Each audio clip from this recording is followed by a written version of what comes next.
दोस्तों, अगर मैं आपसे ये पूछूं कि चाय पीने के फायदे हैं या नुकसान, तो शायद आप सभी लोगों के जवाब अलग अलग होंगे। लेकिन एक बात तो तय है, चाय पीने के फायदे भी हैं और चाय पीने के नुकसान भी, और ये उसके बनाने के तरीके और बनाते वक्त की गई गलतियों पर डिपेंड करता है। अगर चाय बनाने और चाय पीने के ये दोनों तरीके ठीक हो जाए तो चाय हमें फायदा ही पहुँचाती है। लेकिन जब यहीं पे गलती होती है तो चाय जहर बन जाती है और नए नए प्रकार की बीमारियों को जन्म देती है। और इसीलिए आज के इस वीडियो में साइंस और आयुर्वेदा दोनों की मदद से चाय से जुड़े जितने भी डाउट हैं उन सब को सॉल्व करेंगे। जैसे कि काली चाय और दूध वाली चाय, इन दोनों में कौन बेहतर है, चाय पीने का सही तरीका क्या है, सही समय क्या होता है और चाय कब फायदा और कब नुकसान पहुंचाती है, और चाय से होने वाले नुकसान से बचने के लिए हम लोगों को किस तरीके से चाय बनानी चाहिए। एक बार वीडियो को एंड तक जरूर देखिएगा। तो हम लोग पहले बात करते हैं कि चाय के क्या क्या फायदे और क्या क्या नुकसान है, क्योंकि हम लोगों को अक्सर ये सुनने को मिलता है कि हमें चाय नहीं पीना चाहिए, बच्चों को चाय पीने नहीं देनी चाहिए और न जाने बहुत तरह की बातें होती है। तो सबसे पहले हम इसी को सॉल्व करते हैं। तो हम लोग सबसे पहले चाय से होने वाले नुकसान के बारे में जानते हैं। तो देखिए, चाय को जिस चीज से बनाया जाता है यानी कि चाय पत्ती, इसमें दो ऐसी चीजें पाई जाती है जो कि हमारी बॉडी के लिए बिल्कुल भी ठीक नहीं है। सबसे पहली चीज है टैनिन। देखिए, ये एक ऐसी कंपाउंड है ना जो कि हमारी बॉडी में आयरन को एब्जॉर्ब होने से रोकती है, और जिससे क्या होता है कि जो ब्लड है यानी कि खून है वो पतला होने लगता है और उसका निर्माण कार्य भी बहुत ज्यादा धीमा पड़ जाता है। और दूसरी चीज जो पाई जाती है वो है कैफीन, जो एक स्लो पॉइजन की तरह हमारे लिए काम करता है। देखिए, कैफीन क्या करता है कि जैसे कि हम लोग चाय पीते हैं तो वो सीधा जाकर हमारे ब्रेन पे असर डालती है और ब्रेन को तुरंत एक्टिव कर देती है। और यही कारण है कि जो लोग रेगुलर चाय पीते हैं उन्हें जब चाय नहीं मिलता है तो उनको बहुत ज्यादा बेचैनी होती है और उनको सर दर्द होने लगता है। और ये इसलिए है क्योंकि इसका ब्रेन कैंपेन एडिक्ट हो चुका है। और ये जो कैफीन है हमारी ब्रेन में न्यूरॉन्स में सबसे ज्यादा असर डालती है, और जिससे धीरे धीरे करके न्यूरॉन्स की संख्या घटने लगती है और हमारा याददाश्त कमजोर हो जाता है। इसके अलावा चाय के कई फायदे भी हैं, क्योंकि चाय में पॉलीफेनॉल और फ्लेवोनोइल, इसके अलावा कई तरह के ऐसे एंटीऑक्सीडेंट पाए जाते हैं जो कि हमारे शरीर के बुरे कोलेस्ट्रॉल को घटाती है, एंजिंग प्रोसेस को स्लो करती है, कैंसर पैदा करने वाली सेल्स को भी खत्म करती है। साथ ही चाय में एल्थेनिन नामक एक अमीनो एसिड भी होता है जो हमारे ब्रेन को शार्प और तेज बनाता है। लेकिन ये फायदे आपके शरीर को तभी होंगे जब आप चाय बनाने का तरीका सही करोगे। तो अब हम लोग जान लेते हैं चाय बनाने का सही तरीका। तो देखिए, आयुर्वेदा क्या कहता है कि आप चाय बनाते वक्त चाय पत्ती को जितना कम उबालोगे आपके लिए उतना ही चाय ज्यादा बेनिफिशियल होगी। यानी कि चाय जितना ज्यादा उबलेगा उसमें से फायदा पहुंचाने वाले कंपाउंड्स उतना ही ज्यादा घटेंगे और नुकसान पहुंचाने वाले कंपाउंड्स उतना ही ज्यादा बढ़ेंगे। और इसीलिए आयुर्वेदा ये कहता है कि आप पानी को पहले ही गर्म कर लें और उसमें ऊपर से चाय पत्ती डालकर पानी को छानकर निकाल लें, और उसके बाद आप उसमें कम से कम चीनी डालें या फिर चीनी की जगह गुड़ या फिर मिश्री का इस्तेमाल करें। तो अगर आप चाय इस तरीके से बनाते हो तो तब जाके आपको चाय का नुकसान की बजाय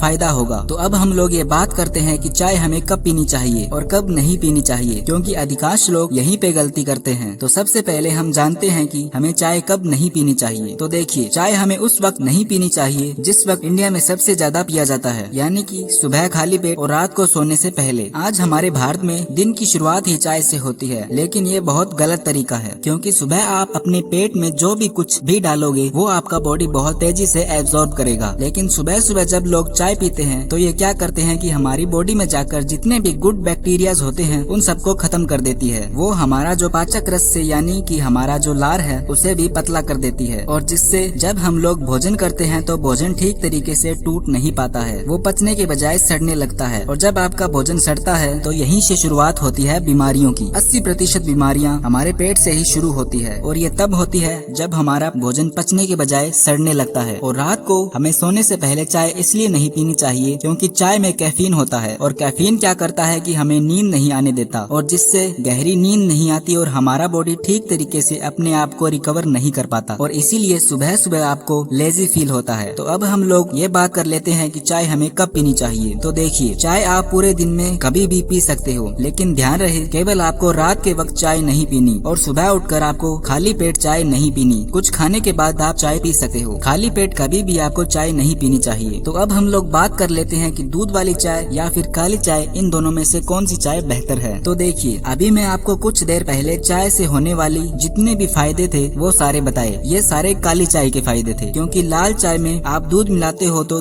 दूध में एक कैसीन नाम का प्रोटीन होता है जो कि उसमें जितने भी गुड फूड कंपाउंड होते हैं उन सबको डिस्ट्रॉय कर देता है, पूरी तरीके से खत्म कर देता है और केवल बचती है एक स्वाद मात्र की चीज जो कि हमें पीने में तो अच्छा लगता है लेकिन हमारी हेल्थ के लिए बिल्कुल भी सही नहीं है। स्पेशली उन लोगों के लिए जिनके फेस में एक्ने, पिंपल्स, दाग धब्बे और साथ ही जिन्हें गैस का प्रॉब्लम होता है, उनके लिए तो दूध वाला चाय बिल्कुल भी सही नहीं है। तो हमें नीचे कमेंट में ये जरूर बताइएगा कि आप में से चाय किनको बहुत ज्यादा पसंद है, आप दिन में कितनी बार चाय पीते हो। अगर आपको ये वीडियो पसंद आया हो तो इस वीडियो को लाइक और चैनल को सब्सक्राइब भी कर देना और साथ में बेल आइकन को भी दबा देना। मिलते हैं अगली किसी फिटनेस वीडियो में, तब तक के लिए अपना ख्याल रखिए।